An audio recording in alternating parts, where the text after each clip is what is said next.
Mənə verilən sualların içərisində bir sual üstünlük təşkil edir.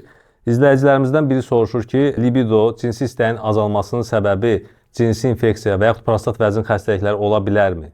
Bəli, cinsi istəyin, həvəsin, seksin azalması çox vaxt infeksiya mənşəli xəstəliklərin orqanizmə, yəni ki, sidik kanalına daxil olması, prostatın zədələnməsi ilə əlaqədar ola bilər.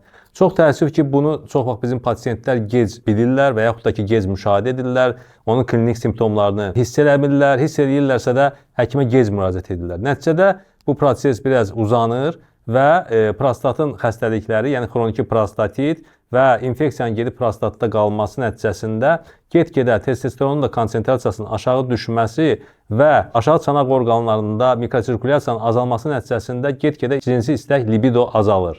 Bunun üçün nə etmək lazımdır?